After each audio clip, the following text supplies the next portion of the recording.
That ending reveals that Eto is an important character in this series. Now, in this episode at the end, when she takes away her bandages, they only show half of her face. And we also get to see that her color is like a warm caramel. She has black hair. But something about her definitely is going to be very important for the rest of the series. Now, also in this episode, we got a character introduction. I mean, we did get to see her in the past season, but like a little snippet of her. But now we got to actually get an introduction of her. We have Akira. Now, Akira Mado is the daughter of Akira Mado. And this girl is freaky. She will be partnering with Amon. And the thing about her is, she's fucked up, dude.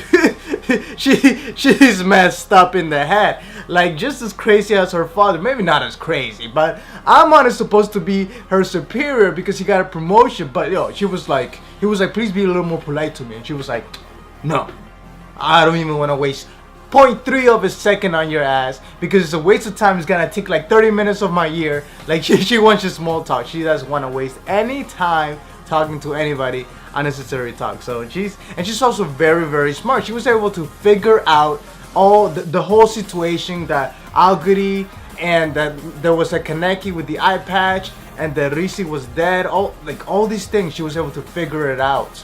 Wow, she's really, really smart. So she's gonna be a nice addition to Amon and to the team as a whole. And just a lot of people got a lot of promotions after that episode 1, where like 200 people died, 200 officers. Like, a lot of people got promotions after that, the people who survived. So that's very interesting. Now, we also got to see that, before I get to Toka, I want to talk about Akira Kano. Okay, this guy. I don't know, I hope I'm not the only one who noticed it, but when the investigators were by the elevator, you guys remember that scene, the two guys who survived fighting the owl? When they were talking, towards the end, they didn't finish their sentence. They were talking about somebody in particular, and all of a sudden there was a random ass shot to this guy, Akira Kano. Why?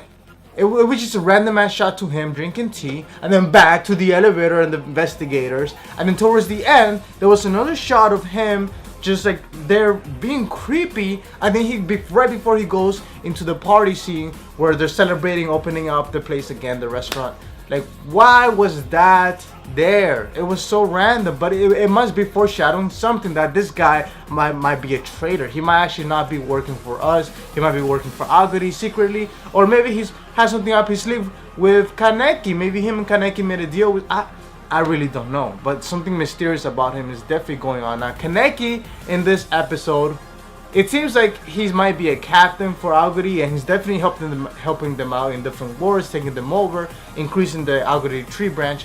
But the thing is, though, that while I do think that he definitely has blood in his hand and has been killing people, it's interesting to see that he still has a heart, because he definitely saw a human notice him, but yet he let him live. I mean, I'm not sure if the other guy didn't walk in, maybe he would have killed him, or not. I'm not sure, but he let him live. What could this be? Maybe having a witness will allow the investigators to have a little more information about what Aoguri is doing and things like that, or maybe not. I'm not sure. Maybe he just did it to spare him out of his heart, because Kaneki is still, like, part of him is still human. So I'm not really sure, but that was definitely interesting to see. I'll talk real quick about Toka. Toka wants to get into a better school, maybe the same as her boyfriend. So she's practicing, trying to get into that school. Okay, who cares? Now, Hyde, we got to see a little bit more of him in this episode, but not too much. He's going around, he's working, delivering pizza or whatever he's delivering, and people notice that he's a hard worker. That's good.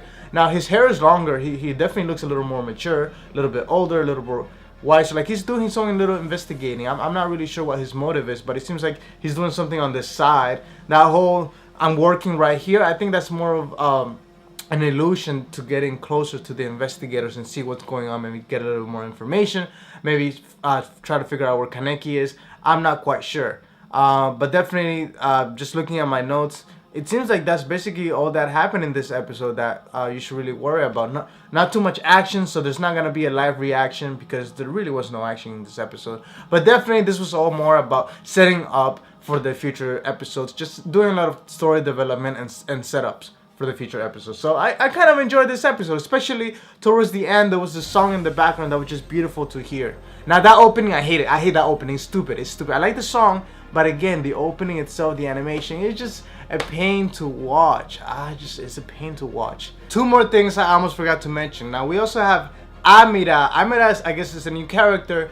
I'm not sure if I've seen him in the past, but he has blue hair.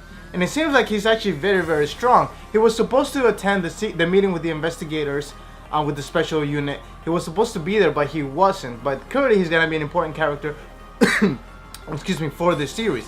Now we also have Owl. Owl, they were talking more about him in this episode. The investigators were saying that this Owl is a little different than the one he used to be. In the past, he actually used to be bigger and more intimidating and kind of fiercer. But in episode 1, Owl kind of let them live. In the past, people died. A lot of people died when they fought Owl. Whereas in episode 1, nobody died, just people got injured. So that's very interesting to see. Also, the new Owl is a little bit smaller, which could possibly lead them to believe that this is a different Owl, or perhaps it is the same Owl, just a little bit older.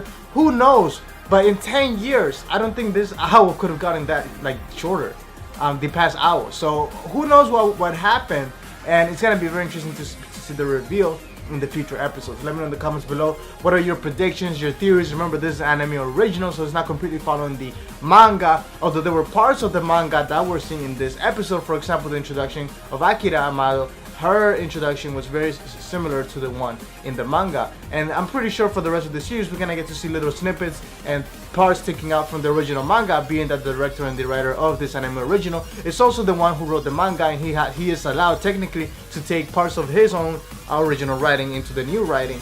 So I'm sure we're gonna get to see snippets of all those of the manga in this anime original. But for the most part, I'm really happy that this is anime original. We're gonna get to see something different that's not seen in the manga. So thank you for watching. I'll see you guys in the next episode. Thank you. Peace.